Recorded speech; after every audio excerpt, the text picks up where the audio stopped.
Bienvenidos a 24H24L en este podcast especial que vamos a hacer sobre programación en GNU Linux, donde aquí nos acompañan dos cracks del tema de la programación en Linux, que son Capis y Joseda.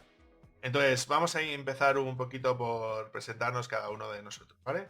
Entonces, Capis, cuéntanos un poquito quién eres y a qué te dedicas. Bueno, pues yo me llamo Capis, vivo entre Valencia y Alicante y soy programador sobre todo de Python y hago aplicaciones web. Antes hacía sobre todo aplicaciones de escritorio. Formo parte de un colectivo que se llama Común, con K, común.org, que básicamente nos dedicamos a también promover el software libre y concienciar a la gente en temas que ahora son bastante de habla de todos, de control de Google, Amazon, nuestra privacidad digital, etcétera. Entonces ayudamos a la gente a liberarse un poco de lo que se llama la minería de datos, ¿no? Que hoy en día lo saben casi todo de nosotros. Y es verdad que cuesta, si no imposible, liberarse del todo, pero un pasito poco a poco es importante. Hay gente que se bloquea, lo ve imposible y lo dejan todo abierto, básicamente. Vale, pues pasamos a Joseda. Joseda, cuéntanos, ¿quién eres y a qué te Bueno, dedicas? yo soy José David, ¿no? Soy de Cádiz, de la provincia de Cádiz, de un pueblo que se llama Chipiona, y Yo he trabajo como veraneado muchos años programador. allí, tengo que decir. Ah, mira, no lo sabía. No lo hemos hablado antes. Bueno, pues eso, soy de Chipiona y trabajo como programador para una empresa de aquí de España, pero afincada en Colombia. También he estado un Ujú. tiempo trabajando allí, de programador de JavaScript, de Vale. full stack JavaScript. También llevo muchos años trabajando con GNU Linux y la verdad que muy contento en ese sentido.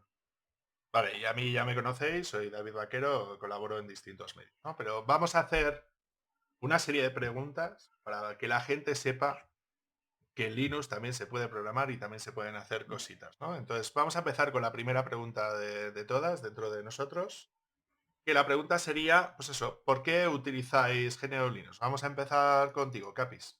Sí, a mí me alegra mucho que recuerdes y menciones lo del GNU porque es verdad que los que estén metidos en este mundo de Linux y software libre y demás conocerán un poco a veces que hay como una doble cultura también en este campo y para responderte justamente así a nivel de prioridades, lo que me motivó desde ya joven, hace casi 20 años, cuando la universidad tenía 18 años y empecé a ver un poco esa rueda gigante que es el software libre de contribuciones de gente altruistamente programando para que otros lo puedan usar, mejorar y compartir. Me atrajo mucho y es lo que me atrae justamente GNU Linux, ¿no? Que está basado en software libre, al menos la gran parte de Linux lo hace. Y para mí es lo fundamental. Yo digamos que pienso, son de los que piensan que la tecnología en sí no es neutral. Toda tecnología o herramienta es política, porque digamos, tienes que ver quién la crea, si te hace dependiente o no, cuánto cuesta, si hay licencias, si tú la puedes modificar, etcétera, ¿no?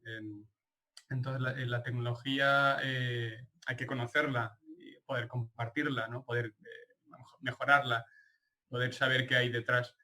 Y nada, por eso me atrajo Linux y llevo desde entonces usándolo para programar y para el día a día.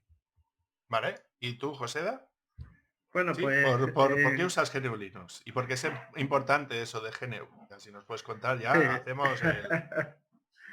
Sí, a ver, yo entiendo muy bien el tema del software libre y es verdad que también es una de las razones por las que yo lo uso. Entiendo que el tema de que sea software libre, de que el código sea accesible, de que no nos hagan, ¿no? En un software no haga por detrás algo que no podamos saber. Aunque no todo el mundo seamos programadores, siempre existe la posibilidad de que otros programadores pues, puedan ver el código y puedan ver si un software de alguna manera puede ser malicioso o no, ¿no? Entiendo por un lado que esa es la parte de GNU Linux, entre otras partes, entre otras cosas. Pero en realidad la razón por la que yo suelo usar, por la que yo uso Linux es un poco más pragmática, ¿no? Es un poco como entre la diferencia entre software libre y software de código abierto, pues en mi caso es más como de código abierto. ¿Por qué? Bueno, pues porque en mi caso yo he usado, yo cacharreo mucho con el tema de los sistemas operativos. Yo empecé con Windows, como prácticamente todo el mundo, pero al final me di cuenta de que tú te tienes que... Windows tiene como una forma de trabajar, ¿no? No puedes adaptar tú el sistema operativo, sino te tienes que adaptar tú más al sistema operativo en sí. Pues en Linux es todo lo contrario. En Linux, aunque tengas que trabajar más y te tengas que pelear más con el sistema, al final lo puedes hacer tuyo, puedes adaptarlo a ti, a tus necesidades, a tu forma de trabajar. Principalmente por esa razón es por la que yo lo uso. También estoy a favor del software libre y Claro. todo este tema, pero en realidad en mi caso es un poco más pragmático. Vale, yo en mi caso, por ejemplo, es por... Y claro, yo conocí Linux también pues, por la época de la facultad, ¿no? Por decirlo de alguna manera. Y claro, era una parte fundamental de utilizar los ordenadores, ¿no? Es un poco lo que decía también José, ¿no? De que realmente para nosotros una de las partes fundamentales era la de poder gestionar directamente los equipos con lo que nosotros queríamos y tirando a partir de ahí con lo que nosotros necesitáramos, ¿no? Entonces, una de las primeras distribuciones que yo vi fue Slackware, luego también Debian, ¿no? Que eran súper complicadas de instalar en sus principios y bueno, era una de las partes fundamentales a la hora de poder empezar a desarrollar. La cosa ha avanzado que es una barbaridad, ¿no? Ahora tú, con los live CD sobre todo, de que metes un determinado CD o un USB, ¿no? Con una imagen de una distribución y arrancas en cualquier ordenador, prácticamente te reconoce todo, la verdad es que es una pasada. Eso a la hora de poder gestionar y lo de sobre todo el tema de recuperar equipos antiguos, ¿no? Como mencionábamos antes de la grabación, fuera de micrófono, de que somos capaces de recuperar tecnologías que son súper antiguas de muchos años atrás y que les instalas una Debian y eso te sigue funcionando como el primer día. O sea, que no dependes tampoco de la dependencia que tengas del software que funcionaba en esa máquina o de la dependencia de drivers que no están disponibles y tal. Linux ofrece una retrocompatibilidad de drivers pues que muchos quisieran, ¿no? A la hora de hacer cosas de ese estilo y creo que es fundamental, ¿no? O sea, en ese sentido, si estoy más en la línea purista del software libre, no en la parte open source del asunto y creo que hay una diferencia que es importante. Entonces yo siempre que puedo menciono que es software libre y no open source. Yo soy de los talibanes. O sea que en ese sentido creo que es muy importante, ¿no? Y sobre todo lo que decía Capis también, de que todo software tiene una intención a la hora de hacerse y creo que es muy importante, ¿vale?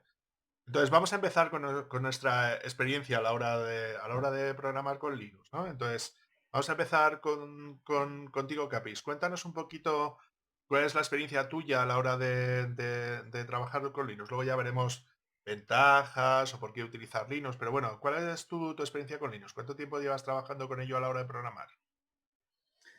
A ver, yo estudié ingeniería informática y claro, ya en los primeros años ya tenemos que empezar a programar y pues tuve la suerte que más o menos los profesores que estaban en las asignaturas nos dejaban más o menos usar tecnología que era multiplataforma y entonces ya en su momento pues ya teníamos en los equipos de la universidad pues servidores con terminales Linux, algún Mandriva que otro. Yo en casa yo también me empecé a migrar a Linux. Como comentaba Joseba, pues todos venimos también del mundo de Windows, es normal.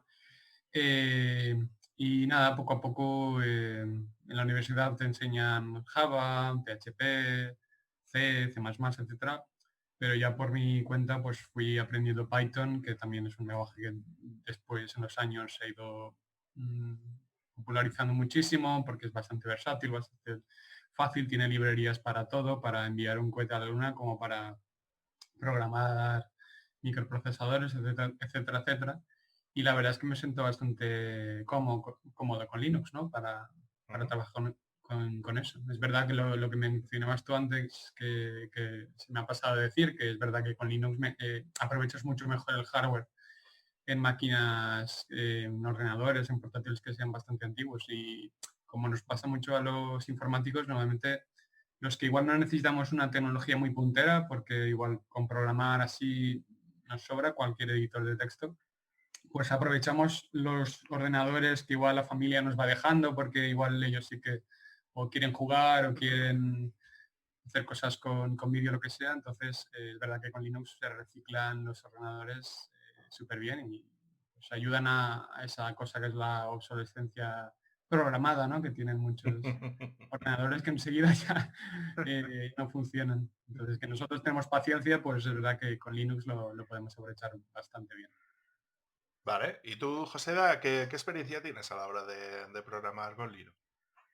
Pues en mi caso la experiencia, vamos, es, entre otras cosas por lo que comenté antes, como puedo adaptar el sistema operativo a mí, bueno, es por doble motivo, ¿no? Por un lado, lo que es la adaptación del sistema, puedo, tanto lo que es a nivel gráfico como a nivel más interno, puedes hacer que ciertos programas se ejecuten al principio de forma fácil, o ciertos comandos, con el Chrome, ¿no? Puedes efectuar ciertas operaciones, bueno, y muchísimas cosas más que puedes configurar.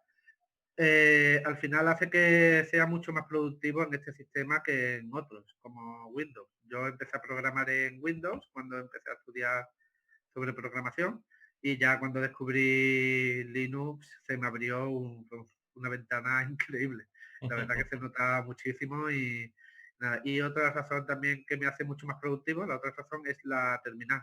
La verdad que la terminal de Linux está muchísimo, por lo menos en su momento, estaba muchísimo mejor que, más avanzada que la de Windows.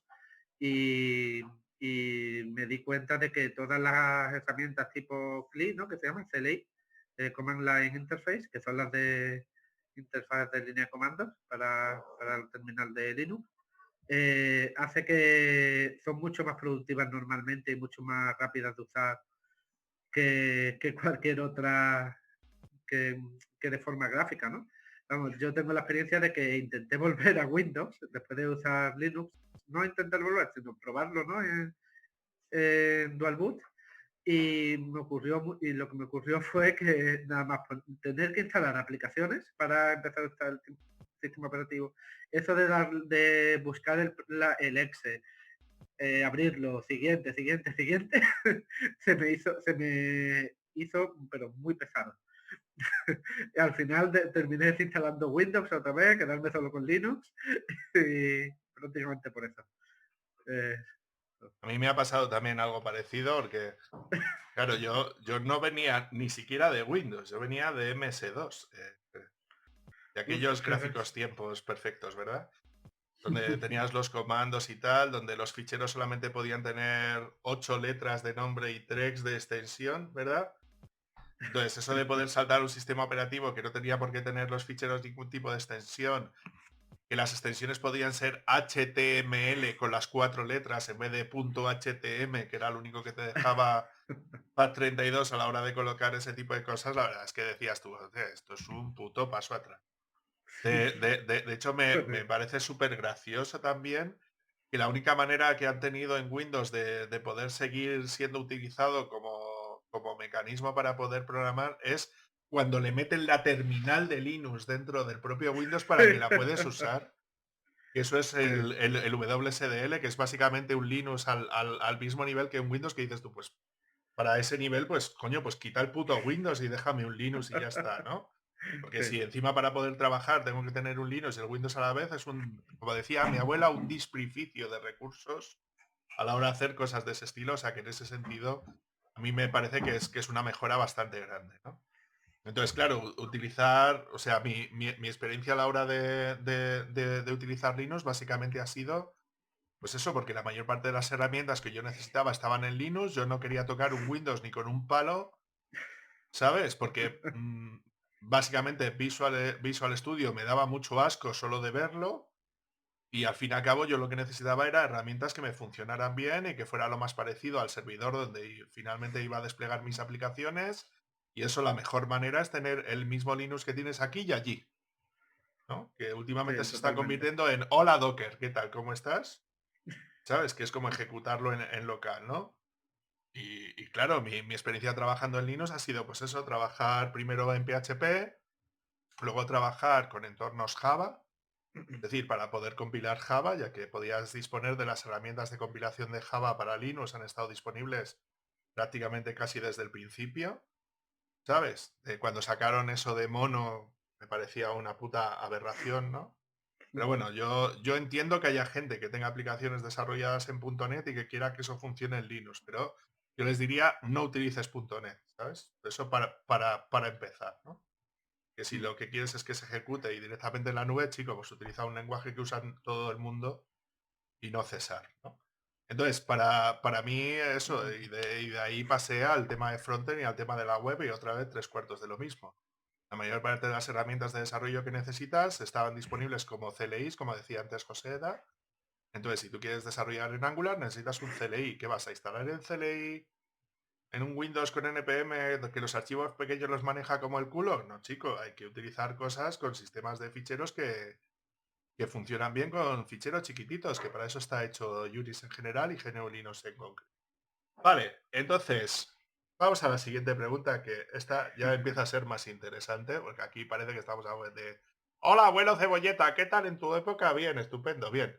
Pasemos a lo siguiente. Capis, ¿por qué utilizar Linux para programar y no otra cosa?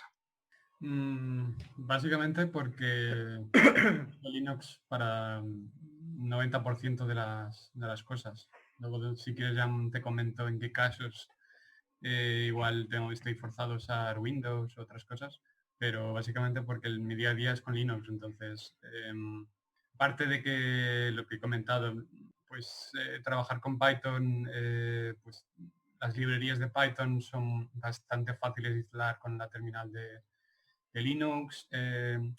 Es muy parecido, digamos, a los paquetes y repositorios que tienen eh, pues, la mayoría de distribuciones de GNU Linux, como los paquetes Debian, etcétera, los repositorios.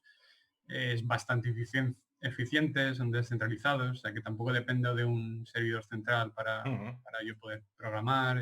Y luego, pues, la gran diferencia con Windows es que pues no tengo que formatear el ordenador. Mira, ahora justo me he cambiado de disco duro y me he pasado prácticamente el Linux que tenía en otro disco duro a esta, pero no ocurre como en Windows, donde el sistema operativo se te va haciendo más lento, que le llaman como un sistema orgánico, ¿no? Como una persona que vas haciendo vieja, y entonces ya no sabes cuántos iconos tienes al lado del reloj en Windows, pero sabes que tienes ahí como un mogollón de bichos detrás y todo el mundo dice, me va lento. Pues claro, eso cuando eres programador no mola, ¿no? Que tengas que abrir pues tu gesto de trabajo y te vaya lento y encima igual tengas un cliente al lado y digas, no es que me va lento el ordenador. O sea, imagínate la imagen, ¿no? que puedas dar como, como programador. Entonces, en principio es eso, que llevo muchísimos años contento con Linux, lo encuentro súper eficiente. Y también que la comunidad es muy abierta. O sea, relacionado un poco con el tema del software libre, ¿no? La gente llega a Linux ya con todo hecho. La mayoría de distribuciones son gratuitas. Solo algunas empresas pagan por el soporte. Digamos que el software libre muchas veces es la forma de hacerlo rentable, ¿no? A través del soporte, los servicios. La gente le gusta que haya un teléfono detrás o cuando uno tiene un problema que pueda ser ayudado. Y incluso gratuitamente la comunidad de Linux y de Python y de la mayoría de lenguajes de programación es bastante abierta y te ayudan enseguida. Entonces, por eso me gusta Linux. Sí. ¿Y tú, José Da? Pues yo recomendaría utilizar Linux para programar porque sobre todo por lo que comentaste antes, David, de que al final la programación, ¿no? Lo que son los despliegues, eso, se suelen hacer en servidores y prácticamente todos los servidores son Linux, ¿vale? La gran mayoría son Linux. Entonces, estás trabajando sobre un entorno que es lo más parecido posible al entorno de producción. Y eso la verdad que ayuda mucho porque trabajas en Windows, haces una especie de emulación, pero después no tiene nada que ver con lo que te encuentras en producción. Hay pequeñas diferencias que hacen que no funcione del igual, pues la verdad que en eso se nota. Y bueno, y también como programadores muchas veces, a ver, no todos los programadores tienen que usarlo mucho, usar mucho la terminal, pero en mi caso la verdad es que sí, que la uso bastante. Te ayuda muchísimo también, te hace ser muchísimo más productivo y muchísimo más eficiente a la hora de programar y de ciertas tareas que necesitas, de arrancar servidores, de todo, prácticamente por esas dos principales razones por lo que suelo usarlo. Claro, yo en mi caso, yo creo que si hay una de las cosas que prima, ¿no? en Linux por encima del resto de sistemas operativos, hostia, es lo bien que funcionan las cosas. Es decir, es lo que comentabas tú antes, ¿no? Es decir, necesito un programa. Muy bien, no te preocupes que por apt, por yum, por dnf, seguramente seas capaz de instalarlo. Y si no, seguro que encuentras algún repo que seas capaz de poder colocarle a tu sistema para poder instalarte lo que tú necesitas. Dos, lo estable que es. Es decir, que tú en un determinado momento, eso de que tengas un pantallazo azul, creo que hay gente que nos va a entender perfectamente a lo que se refiere. Es decir, que tú ya no solamente es el tema de que no tengas que reinstalar, como decía Capis, ¿no? Que hay protocolos en la gente que utiliza Windows de reinstalar cada X meses, ¿no? Porque el sistema empieza a envejecer y se empieza a ralentizar y eso se va a tomar por culo muy rápido. ¿Sabes? Ya no solamente por el tema ese, ¿no? Sino la estabilidad, es decir, que el software funciona. Es decir, que yo tener cuelgues en mi máquina, yo cuando tengo un cuelgue en la máquina digo, ya me está fallando el hardware, pero en ningún momento pienso, el Linux seguro que se ha ido a tomar por culo, voy a reinstalar en la Debian. Eso no me ha pasado en la puta vida, ¿sabes? Es decir, en una Ubuntu ya es más probable, pero creo que ya me vais entendiendo. O sea, yo en una Debian que yo tenga instalada o en una CentOS que tenga instalada en un servidor, básicamente esos servidores van a ir de puta madre siempre, no los vas a tener que reiniciar casi nunca. Solamente cuando tengas que actualizar el kernel porque tienes algún parche de seguridad o alguna cosa. Y eso de instalar en caliente las aplicaciones en base a paquetes es una mejora clave y muy estable. Yo, otra de las ventajas que le veo es la utilización de recursos de la máquina. Antes hemos hablado, por ejemplo, de que cuando utilizas un Clino, aquí Capis me va a entender bastante guay, y seguramente José da también, cuando organizáis un proyecto con Angular, con React o con estos, y tú le dices, hazme el watch, ¿no? Es decir, vigílame para recompilar la aplicación, para tal, chico, es instantáneo, ¿eh? Te recompila, te vuelve a arrancar, te pone, ¿sabes? Y eso en un Windows tarda la vida y media. Otra de las cuestiones también es el tema de los recursos que decíamos. Yo, por ejemplo, por mi experiencia profesional, me ha tocado mucho de utilizar como muchos dispositivos USB a la vez y tal. Pues cuando tengo mucho dispositivo USB enganchado en un Windows, empieza a friquear, no sabe qué hacer, reinicia el buffer, no sé qué, se va todo a tomar por culo. Y en un Windows, como estoy ya, digo, perdón, y en un Linux, ¿no? Ahora estoy, por ejemplo, con una Ubuntu con KDE. Chico, esto va a la primera, no me da ningún problema, todos los dispositivos funcionan a la vez, no tengo ninguna pega al respecto. Y luego el último punto que me parece clave, que es el rendimiento. Es decir, el rendimiento que me ofrece para poder currar en Linux, aprovechar al máximo el microprocesador, la memoria, los discos que tengo disponibles. Últimamente lo que se está mejorando muchísimo es la integración con el tema de las gráficas, ¿no? Sobre todo las gráficas de AMD para temas de inteligencia artificial, que están poniendo mogollón de esfuerzo para hacer ese tipo de cosas, que me parece chapó, ¿eh? Es decir, el soporte de dispositivos no es como hace 20 años, que teníamos que elegir el dispositivo que tú querías para que te funcionara en el Linux. Últimamente es justo lo contrario. Raro es el dispositivo que no te funciona bien en Linux. ¿Sabes? Algo hardware súper específico de un nicho específico, yo que sé, capturadoras de vídeo, que a mí me ha pasado, ¿no?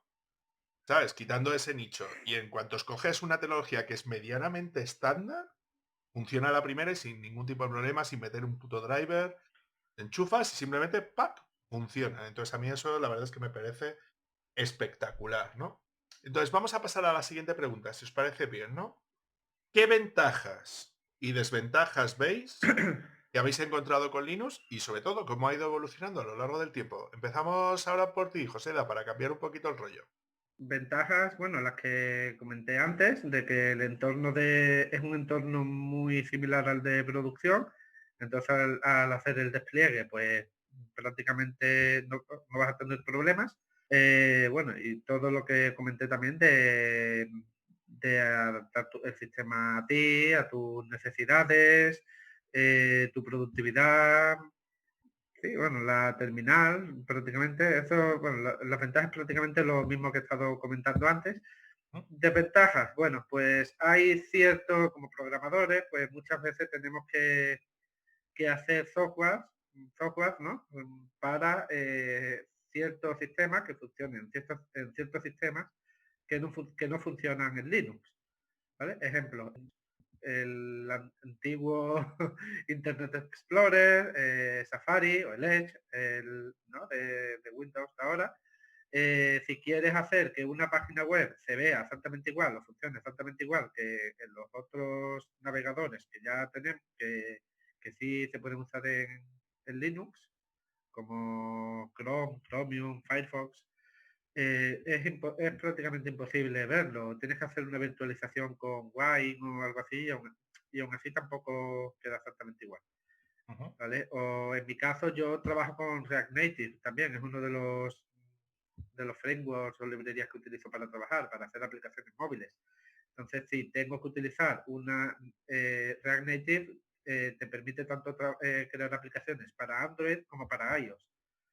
En Android muy bien, tengo emuladores con Android Studio, o en mi propio terminal, en mi propio smartphone, puedo usarlo, pero es totalmente imposible a día de hoy trabajar de ver cómo funciona esa aplicación en iOS desde Linux. Pues eso es un poco la principal desventaja que yo le veo a todo esto. Vale. ¿Y tú, Capis? Sí, muy parecido. Por ejemplo, comentar lo que ha dicho antes José, era de que realmente ya usando Linux, la propia terminal es lo más parecido que te vas a encontrar luego en el despliegue que hagas en el servidor. Yo muchas veces cuando veo conferencias, vídeos de los hackers que aparecen pues en sitios como la FOSDEM, la Computer Chaos, que ocurre mucho en Alemania, ¿no? Que ves estos presentaciones así relámpago de 30 minutos, gente súper experta de cómo te hackea el móvil o cómo hackea las redes GSM, etcétera, etcétera, y de repente abren y sacan el terminal de Windows de dos puntos barra barra, es como, a ver qué está pasando. O sea, una parte eres un crack, pero luego sacas la terminal de Windows que es totalmente diferente a cómo funcionan igual esos servidores que tú comentas, ¿no? De GSM, de telefonía, que estoy súper seguro que funcionan con Linux para ser eficientes. Luego también, lo que decía, por ejemplo, para instalarme un entorno de programación no me tengo que bajar 500 megabytes con un .exe que me deja seguramente el disco duro también llenísimo, como pasa en Windows, y aquí con el gestor de paquetes de las distribuciones de GNU Linux, pues aprovechas mucho de los paquetes que ya tienes, entonces es un uso bastante eficiente de tanto de tu conexión a internet, la descentralización, como luego de tu disco duro, porque no se duplican esos paquetes. Y luego igual desventajas, igual hace mucho tiempo que sabréis eso, que era bastante difícil igual encontrar códecs y drivers para, sobre todo drivers para la mayoría de hardware. Quien haya instalado Linux hace más de 15 años veía que cuando lo instalaba pues la pantalla no le iba o no le iba la tarjeta de sonido, etcétera, etcétera, y tenían que, o eras un manita o eres un programador o al principio te frustrabas, ¿no? Porque Windows ya estaba programado para la mayoría de ordenadores. Hay que decir una cosa, que el Linux, por ejemplo, está hecho por, por programadores que usan Linux, ¿no? Y que justamente luego quien es programador le va a exigir nos vamos a autoexigir al entorno Linux a que todo sea mejor, a que somos contribuidores de bugs, ¿no? De peticiones, de mejorame esto, o hacemos traducciones, etcétera. O sea que mismamente la comunidad de Linux participa activamente para que se mejore Linux cada día. En cambio, Windows está hecho por programadores, pero para gente que no es programadora. Entonces, el entorno de por sí de Windows no está muy preparado o no es tan eficiente como el de Linux, ¿no? Sí, yo, a ver, como ventaja creo que hemos ido sabiendo resolver los problemas que tenía GNU Linux desde el principio hasta nuestra época, y nos quedan, entre comillas, pocas cosas que resolver. Voy a explicarme. Porque las ventajas creo que ya las he comentado antes, entonces voy a centrarme más en las desventajas, ¿no? Antes el principal problema que teníamos, como has comentado, Capis, ¿verdad? Era el tema del soporte de hardware, ¿no? Y es una ventaja que más o menos es una desventaja que se ha ido cubriendo bastante bien. Al principio teníamos problemas con las impresoras, con los escáneres, con todo este tipo de cosas, pero parece mentira, pero los fabricantes, en cuanto he visto que hay un nicho de mercado y que hay gente que puede utilizar sus productos y que igual no los puede utilizar sobre Linux, ¿no? O sobre todo que algunas administraciones públicas pueden forzar, ¿no?, a que el fabricante utilice Linux, ¿no?, para ese tipo de cosas, creo que ha ejercido como una presión, ¿no? El tema de que también haya empresas como Ubuntu, ¿no? Que puedan certificar sus distribuciones, como Red Hat o como SUSE, ¿no?, que certifican sus distribuciones para el hardware. Ahora la verdad es que, por ejemplo, en el tema de servidores se está poniendo muy interesante con el tema de que la mayor parte de los ordenadores Dell de servidor tienen soporte nativo para Linux, tanto de Red Hat como de Ubuntu. Lenovo últimamente se está poniendo bastante las pilas, incluso con la parte de escritorio, que era uno de los problemas, ¿no?, que teníamos, porque la parte de servidor parece como que estaba bastante bien cubierta y la parte de escritorio no. El tema hardware ya se ha convertido a que no era un determinado problema. El segundo problema que teníamos era el de la fragmentación de Linux, ¿no? Es decir, de que tú en un determinado momento igual tenías que tener el software empaquetado, ¿no? Es decir, empaquetado para Debian, empaquetado para Ubuntu, empaquetado para Red Hat, para CentOS, ¿no?, para Fedora. Y ahora, por ejemplo, entre app imagen, los Flatpak, ¿no?, y los Snap, estamos resolviendo el problema de una vez por todas, ¿no? Donde tú tienes una tienda donde lo hace a lo Apple, ¿no? Se descarga todas las bibliotecas que necesitas para que ese software funcione, te lo instala en un sitio y tira de esas bibliotecas ya como precompiladas. O sea que en ese sentido está funcionando bastante guay y creo que cualquier software que tú puedas hacer lo puedes empaquetar en uno de estos formatos y prácticamente lo puedes instalar prácticamente en cada distribución. El tema de los escritorios, ¿no?, que al principio era como muy confuso, la gente no se enteraba del todo bien. Ahora tenemos dos escritorios, creo que súper punteros, es decir, Genome a nivel de usabilidad y KDE sobre todo a nivel de rendimiento, que están funcionando súper bien, ¿no?, a la hora de poder manejar ese tipo de cosas, ¿no? ¿Qué problemas tenemos a día de hoy en Linux como tal? Bueno, creo que el problema principal que tenemos es el software hiper especializado. Es decir, hay software que está disponible para Windows o para Mac y no está disponible para Linux, porque es súper especializado, como lo que habíamos dicho antes, hablábamos fuera de micro, ¿no?, de software de edición de vídeo potente, ¿no? Entonces sería como un tema muy importante, que además es como combinación de hardware, software, ¿no? Son cosas que se pueden llegar a hacer, incluso ahora si están empezando, ¿no?, de software que esté soportado para Linux para temas de ese estilo, sí, o software súper específico, de cosas súper específicas, ¿no?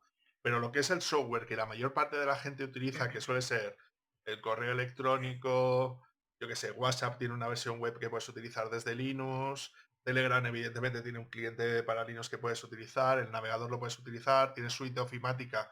El otro día pues, estuve viendo que LibreOffice tiene una versión online, o sea que es un rollo Office 360, ¿sabes? Sí, claro. Sí. Eso es, ¿no? Que ya casi hasta ni lo tienes que tener instalado en local, simplemente le pones un Nextcloud y le pones a funcionar ahí y de puta madre. Por eso ¿Qué es no lo que tengo cuenta intento? de Google, justo. Claro, claro, claro. Que es una de las cosas, ¿no? Entonces, ¿qué problema tenemos nosotros ahora mismo? Yo lo que creo es que tenemos que hacer que las distribuciones sean mucho más estables, es decir, Ubuntu creo que ha perdido el norte totalmente, ¿no? Y lo que creo es que tenemos que enfocarnos al mundo de escritorio y al mundo del usuario normal. Es decir, nuestra abuela tiene que poder utilizar el ordenador sin ningún tipo de problema, ¿no? Y sobre todo enfocarnos a tener unos móviles funcionando única y exclusivamente con software libre, que es una de las partes fundamentales para hacer nuestro trabajo y tener un entorno de productividad móvil. Esto con Linux lo podemos hacer perfectamente, como antes comentabas, ¿no? Empresa como Slimbook, ¿no?, que tiene dispositivos que te puedes llevar, portátiles de ultra alta gama sin ningún tipo de problema, ¿no? Entonces vamos a pasar a la siguiente pregunta, si os parece bien, ¿no? Vamos a empezar por Capis ahora. ¿Qué herramientas recomiendas para programar en Linux, de las que tú utilizas o que tú tengas conocimiento que podamos tener a partir de aquí? Yo al programar la mayoría digamos, instancias que tengo que hacer las hago con Python.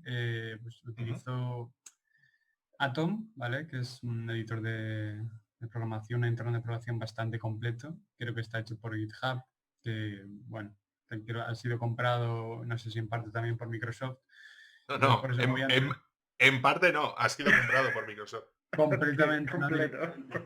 Pero bueno, al menos como Atom es como pasaba, ¿no? Con OpenOffice en su momento, que también lo compró primero fue Oracle, ¿no? Luego otra fundación. O sea, siempre hay la posibilidad en el software libre de hacer un fork si las manos o la mano invisible que digamos intenta meter ahí algo de cosa podrida en el código, publicidad, lo que sea, siempre por eso. Yo tengo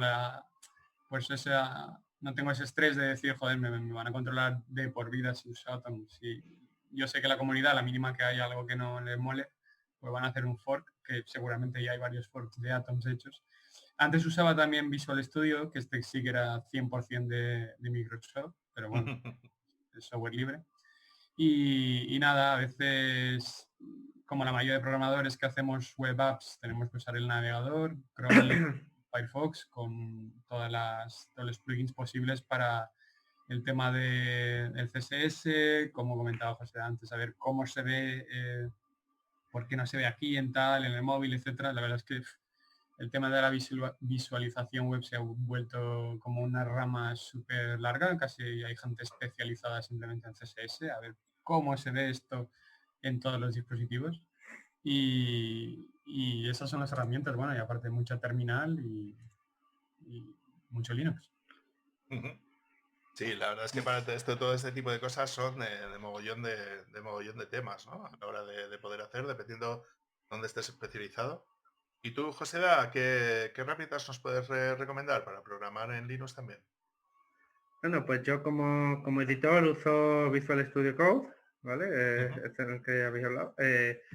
La verdad es que tiene... Bueno, yo antes usaba Atom, al final terminé pasándome probándolo y terminó gustándome más. Y por el tema de los plugins que tenía, las funcionalidades, era como que siempre me funcionaban bien, porque en Atom tuve algún que otro problema. Pero bueno, la verdad que con Atom también estaba muy contento. Pero al final este terminó gustándome más y desde entonces estoy usándolo también. Y aparte de eso, yo suelo usar, bueno, lo he comentado en algunos podcasts, ¿no? Anteriores que he tenido con otros compañeros, esto. Suelo usar un combo de terminal, como digo yo, de 3 grupos de herramientas de terminal que usándolas conjuntamente, pues la verdad que hace que sea mucho más productivo eh, trabajando programando en Linux. El primer elemento de este combo sería una terminal desplegable, de esta que es independiente del sistema de ventanas de Linux. ¿Vale? ¿Por qué? Pues porque al ser independientes no tienes que estar buscando, cuando necesitas la terminal, no tienes que volver a abrir una terminal porque la vas a tener oculta, ni tampoco tienes que estar continuamente buscando cuál es la ventana de la terminal. Entonces yo en mi caso, pulsando la tecla F1, me muestra la terminal y cuando vuelvo a pulsar F1 me la oculta, pero no me la cierra. Entonces eso me hace lo que es desplegar la terminal en un momento y quitarla y ocultarla y seguir trabajando. El segundo elemento que suelo usar es una combinación de ZSH, que es uno de los intérpretes de terminal, como puede ser Bash, ¿vale? ZSH porque tiene, bueno, junto con OMyZSH, que es un framework de este intérprete de terminal, tiene una serie de ventajas que no he encontrado en Bash, ¿vale? Sobre todo porque hay ciertos plugins que te da como ciertas funcionalidades, ¿no? Le da como superpoderes a esta terminal de Linux, aparte de los que ya tiene, pues todavía más. Y entre otras cosas, por ejemplo, pues te da alias a ciertos comandos de Git, de Docker, según lo que necesites, ¿no? De Node, que yo suelo trabajar mucho con Node, Node.js, Aparte, muchas veces el sistema también que tiene ZCH para autocompletar lo veo más completo que el de Bash, porque es más interactivo. Cuando pulsas el tabulador para autocompletar, puedes ir navegando entre las distintas recomendaciones que te da, ¿no? Entre las distintas opciones, puedes ir navegando con los cursores del teclado.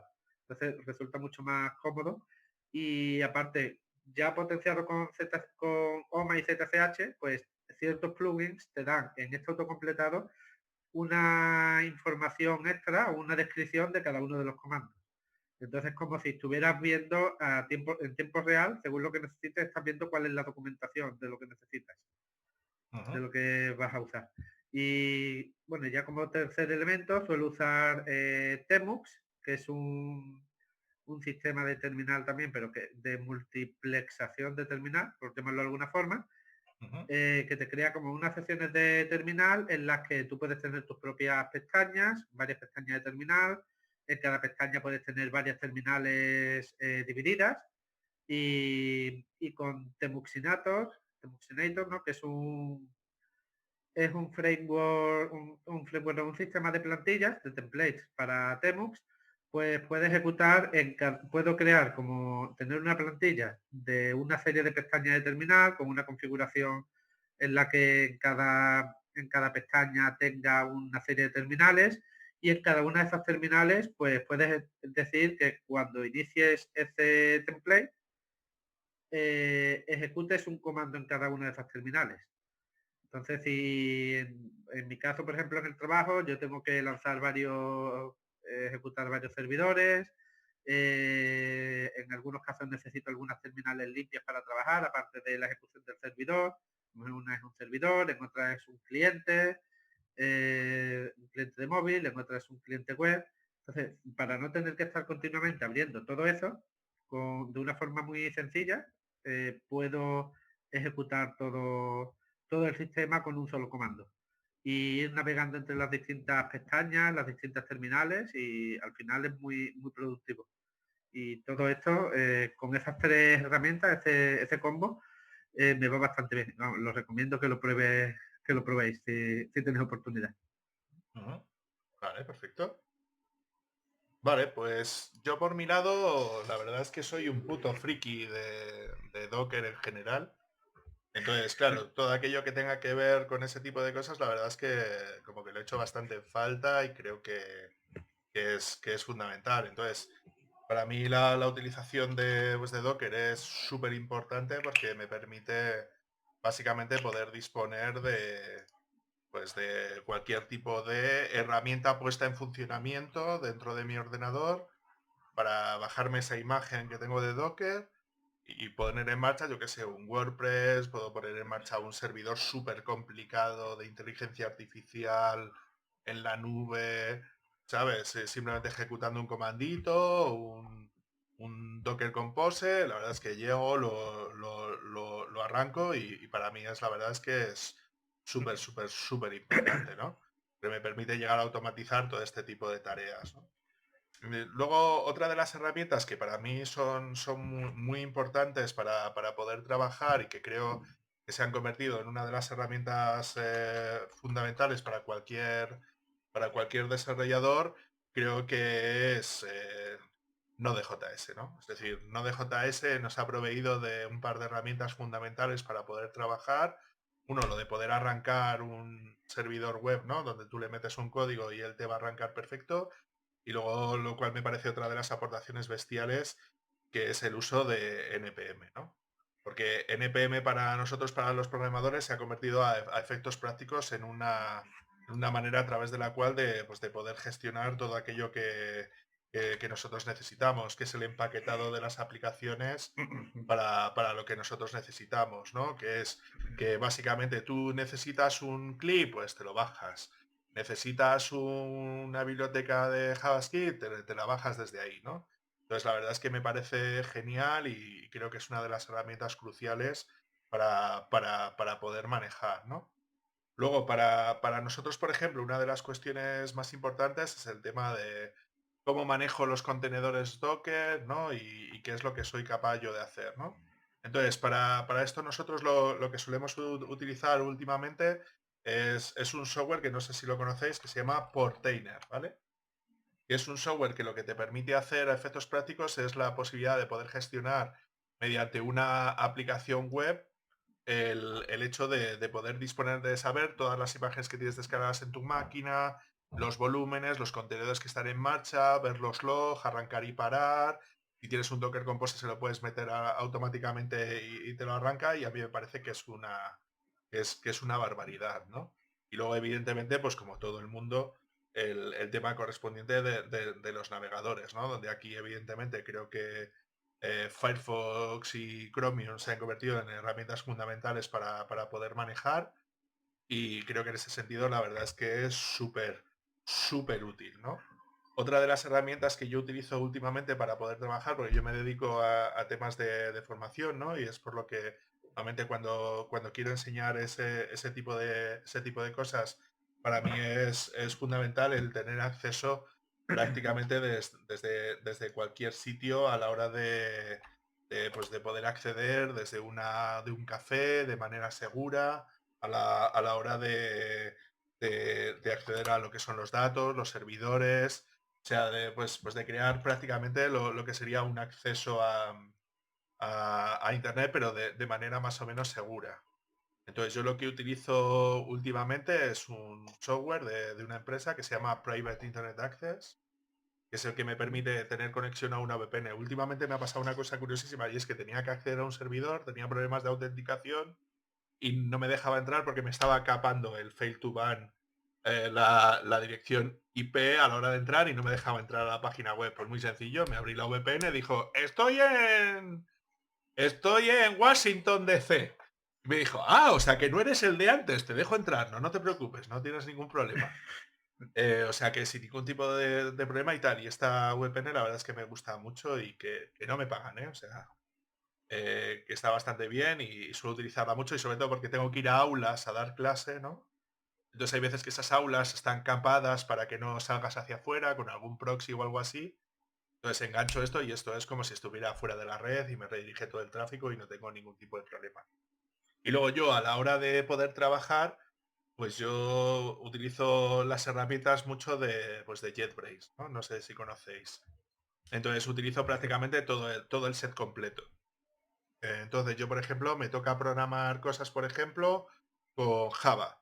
Pues yo utilizo el IntelliJ IDEA, que tiene una versión también de comunidad que se puede llegar a desarrollar. Esto para cualquier cosa que tenga que ver con programación Java o con una JVM, es decir, con una máquina virtual de Java, pues se puede hacer sin ningún tipo de problema.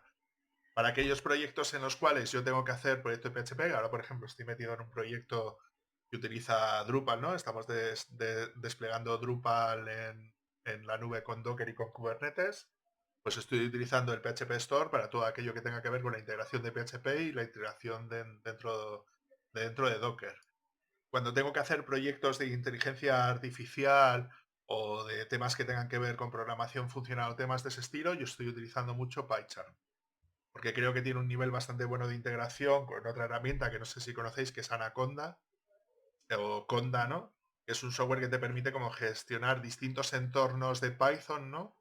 Cada uno con sus bibliotecas instaladas y todo lo demás. Entonces está guay, porque si te mueves entre distintos entornos, bueno, pues merece bastante la pena de hacer temas de ese estilo. O sea que en ese sentido guay. Y luego, para aquellos proyectos que tienen que ver con temas de desarrollo web y tal, o con todo aquello que tenga que ver con JavaScript, HTML, CSS o con TypeScript, yo utilizo Web Store, que pago religiosamente todos los años con este sistema.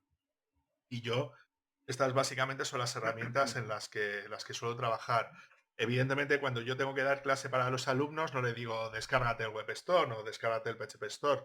Yo intento tirar o bien de Atom, que me parece un editor lo suficientemente completo, porque prácticamente a mí me permite hacer pues prácticamente todo lo que yo quiera, porque con el sistema que tiene de gestión de paquetes me parece lo suficientemente potente. Me he negado a usar el Visual Studio Code porque viene de quien viene, y lo que decía Capis antes, va enfocado a que uses Visual Studio, y eso es algo que me tira mucho para atrás. Y eso que no, o sea, a mí no me parece un software que sea recomendable, por muy bueno que sea, por quien lo hace, y me tira mucho para atrás. Entonces yo siempre que alguien me dice, oye, ¿qué IDE puedo utilizar para ese tipo de cosas? Le digo, mira, vete a por Atom, que es súper ligero, va súper rápido, y con cuatro paquetes que le motes va a tener el mismo aspecto que el Visual Studio Code, y encima, ¿sabes? Sabemos que es software libre y que lo va a ser prácticamente toda la vida. Yo antes lo que utilizaba era Brackets, pero lo he dejado de utilizar porque yo creo que lo han dejado como bastante tirado en ese aspecto, ¿no? Entonces, al fin y al cabo, lo importante para mí es que todas estas herramientas, al fin y al cabo, siempre tiran mucho de la consola, y yo lo que necesito es que la consola esté 100% full integrada con el entorno. Entonces, tanto en Atom puedes integrar la consola súper fácil, y luego otra de las cuestiones que me parecen súper importantes también es el tema de la utilización pues de código, ¿no? Entonces, yo últimamente lo que estoy utilizando mucho es el tema de utilizar, no sé si usáis vosotros también, GitLab, ¿vale? Entonces yo lo que tengo es una instalación local dentro de mis servidores de un GitLab puesto, o sea, en una máquina propia, ¿vale? Para todo el tema de gestión de código, gestión de proyectos, gestión de issues, temas de integración continua y todo lo demás. O sea que, si bien, a ver, GitLab.com tiene una versión que es gratuita, no sé si acaban de bajar ahora, que puedes usar solamente, creo que eran 500 minutos de temas de CI, de CI CD. Es decir, cuando, por ejemplo, si quieres crear imágenes de Docker y tal, eso gasta tiempo, ¿sabes? Entonces, como que lo han bajado, entonces digo, hostia, pues instálate tú una máquina, ponte un GitLab ahí corriendo para ti solo, ¿sabes? Y puedes ejecutarlo todos los minutos que te dé la gana, ¿sabes? O sea que en ese sentido, la verdad es que bastante guay. Luego, pues me estoy metiendo mucho con el tema de Kubernetes, sobre todo para el tema de hacer y eso más o menos serían todas las herramientas que yo utilizo, que como veis, no son pocas, ¿vale? Vale, pues Claro. vamos a seguir contigo, Joseda, ¿vale?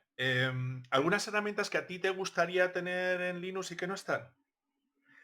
Bueno, pues la que comenté antes, ¿no? Por el tema de, a la hora de programar, pues necesito, o los clientes suelen pedir que funcione, o suelen querer que funcione todo, se vea todo igual de bien en todos los navegadores, o que una aplicación que hago en React Native, me gustaría poder probarla antes en iPhone, Ujú. y bueno, prácticamente eso. Y no sé, a ver, yo sé que hay eso, muchas herramientas, ¿no? Como las que nos comentaste fuera de micro, que al final son tan específicas que es muy difícil, y además puede ser de alguna empresa que no ha liberado el código y bueno, haría falta, bueno, ya no liberar el código, sino que no se han preocupado de hacerlo para. Ah, no, perdón, esa no era me he liado.